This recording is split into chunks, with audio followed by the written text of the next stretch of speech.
So today in Stadia News, we have Wired Productions, the maker of Martha is Dead, telling us they hope to bring their entire catalog of games to Stadia. We also have more job listings for Stadia with one huge keyword I think is going to make all of us really happy to hear. We also have some surprising new information that came out this past weekend about Stadia's Playerbase. I'm going to have a lot to say about that. Also, we have some more random Stadia news. With that, guys, Wired Productions this past week announced the game Deliver Us to the Moon. They've also announced recently Lumote the Master Mode Chronicles. But a curious question was asked to them on their Discord in the Stadia section what if every single Wired production game gets released onto Stadia, to which they responded, that is the long-term plan. Guys, I think that is awesome because they have a pretty good library of games, headlined by the newest title that they dropped not too long ago in Martha is Dead. The game has received a lot of noise, a lot of buzz since its release. They are also the publisher behind the Falconeer and Avicii on Stadia, so it makes sense we're going to continue to see games from them, and they're starting to look like they're huge supporters of Stadia, which is really key because that tells you that their previous games that they had launched onto the platform have performed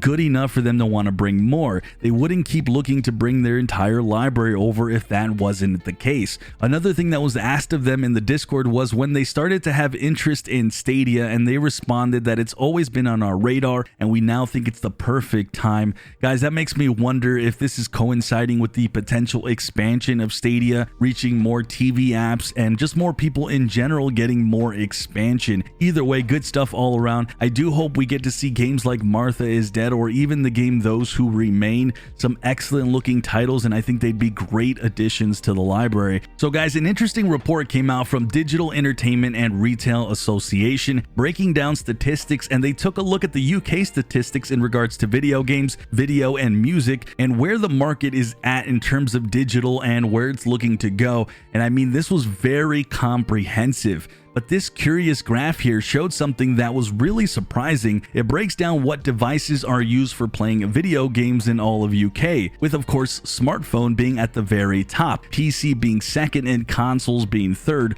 But last place in its own little section there is Google Stadia at 0.8%. Meanwhile, game streaming is around 2% of the market here, something that I've been telling you guys for a while on this channel, which kind of gives you the broader picture for those who are wondering why you don't see every AAA game come to all the cloud services. That includes Stadia, GFN, Luna. Guys, it's because there isn't a ton of cloud gamers yet for some of these bigger companies to put the manpower to let their games be on these services. I just want to clarify that for those who wonder why their favorite service doesn't get all the games, and this graph right here shows. But the picture for me here to take from this is Stadia is almost half the game streaming market, and if that number is true there, that 0.8% is around 360,000 people. So let's say there's maybe a margin of error there, and we'll just round down and say at least 300,000, and for me that is really impressive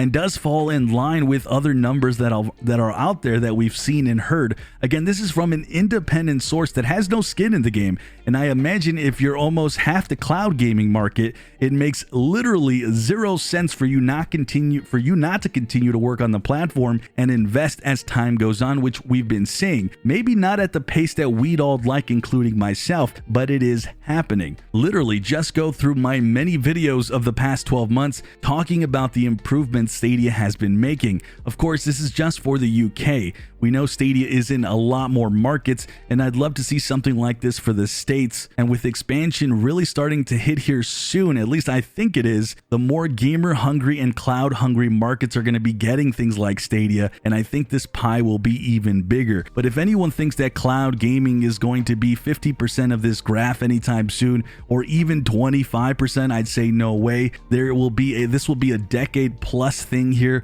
We are still in the very early stages of cloud gaming, and I mean very early stages of, like, think of Netflix back in 2010 and before that, before it started to take over, and I really see cloud gaming kind of being there right now. And again, I reiterate, just 2% of the market. No cloud service has all the big games. I know I'm going on a little bit of a tangent here, but either way, I was still so impressed because Stadia is a leader in that front, and it's really interesting information to see this graph laugh, but man, interesting stuff. With that, we have a new job listing that showed up recently for Stadia, this one with an office in the UK. And one thing that stood out again is that the Stadia porting team seeks to drastically reduce or even eliminate the work required for partners to bring their existing AAA games to Stadia and Google Stream. So Google Stream would be Stadia's official white labeling service.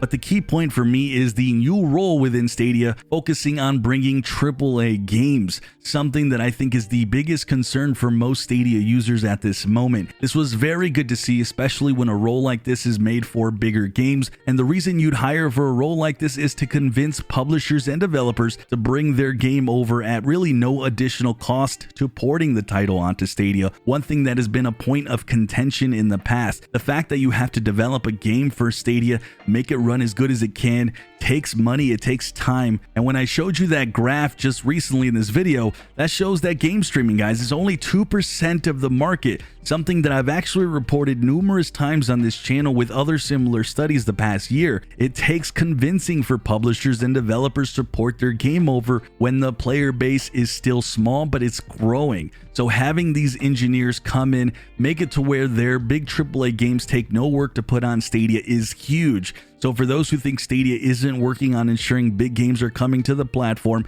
I'd point to you as this is an example. They're certainly working on something. Of course, we can see job listings and all that's great. Of course, we all want to see action happening, and I think that is where we're all at, and even including myself. But seeing stuff like this shows that that is the direction they're wanting to go, and I wanted to point this out in this video because I thought this was really cool to see. Finally, guys, we have some quick gaming news. House of Dead, which has been recently rated for Stadia, actually got an official announcement for the Nintendo Switch release on April 7th. I'm actually going to be a little bit surprised if we don't get the announcement of Stadia being released, the Stadia version being released this April as well. We'll of course keep an eye out. Then we have Ryan's Rescue Squad has been released on Stadia last week. If you guys were potentially interested in that game, it's around 40 bucks on the Stadia store.